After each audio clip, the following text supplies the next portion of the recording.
Hello friends, நம்ம இந்த வீடியோவில் பார்க்க போகிறது 10ஆம் வகுப்பு மற்றும் 12ஆம் வகுப்புக்கான பொதுத் தேர்வுக்கான ரிசல்ட் எப்போ வெளியாகுன்ற தேதி சம்பந்தமான முழு விவரத்தை தான் இந்த வீடியோவில் பார்க்க போகிறோம். வீடியோவை இறுதி வரைக்கும் ஸ்கிப் பண்ணால் பாருங்கள்.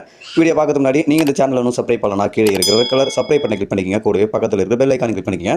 அப்போ தான் நாங்கள் போடக்கூடிய பயனுள்ள வீடியோக்களை நீங்கள் மிஸ் பண்ணாமல் பார்க்கலாம். வாங்க வீடியோக்குள்ளே போகலாம். தமிழக பள்ளி கல்வி பாடத்திட்டத்தில் +2 மற்றும் 10ஆம் வகுப்புகளுக்கான ஆண்டுதோறும் பொதுத் தேர்வு நடத்தப்பட்டு வருது.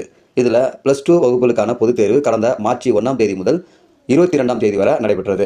இந்த தேர்வை தமிழகம் முழுவதும் 7.8 லட்சம் மாணவ மாணவிகள் எழுதியுள்ளனர். இதேபோல 10ஆம் வகுப்புகளுக்கான பொதுத் தேர்வு மார்ச் 26ஆம் தேதி தொடங்கி ஏப்ரல் 8ஆம் தேதி நிறைவடைந்தது. இந்த தேர்வை சுமார் 8 லட்சத்துக்கும் மேற்பட்ட மாணவர்கள் எழுதியுள்ளனர்.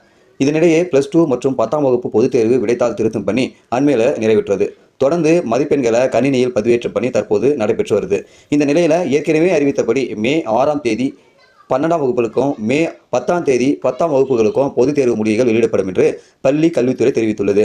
ஸோ இந்த அறிவு பார்த்தீங்கன்னாக்கா +2 மற்றும் 10ஆம் வகுப்பு தேர்வு எழுதிய மாணவ மாணவிகளுக்கு முக்கியமான ஒரு அறிவிப்பாக இருக்குன்னு நினைக்கிறேன். ஸோ உங்களுடைய ரிசல்ட் தேதி பார்த்தீங்கன்னாக்கா 12ஆம் வகுப்புகளுக்கு மே மாதம் 6ஆம் தேதியும் 10ஆம் வகுப்பு பொதுத் தேர்வு எழுதினவங்களுக்கு மே மாதம் 10ஆம் தேதியும் ரிசல்ட் வெளியாகும் அப்படின்ற ஒரு மகிழ்ச்சியான ஒரு அறிவிப்பை வெளியிட்டிருக்காங்க. ஸோ இந்த அறிவிப்பு பார்த்தீங்கன்னாக்கா மாணவ மாணவிகளுக்கு யூஸ்ஃபுல்லான ஒரு அறிவிப்பாக இருக்கும்னு நினைக்கிறேன். இந்த அறிவிப்பு சொந்தமான உங்களுடைய கருத்துக்களை இந்த வீடியோவில் கமெண்ட்ல தெரியப்படுத்துங்க. மறக்காம இந்த செய்தியை உங்கள் நண்பர்களுக்கு ஷேர் பண்ணுங்கள். இதுபோல பயனுள்ள வீடியோக்களை நீங்கள் தொடர்ந்து பார்க்கணும்னாக்கா நம்ம யூடியூப் சேனலை சப்ஸ்கிரைப் பண்ணுங்கள். மீண்டும் இன்னொரு வீடியோ சந்திக்கலாம். அதுவரை மனிதரை மதிப்போம், மனித உயிரை காப்போம். நன்றி.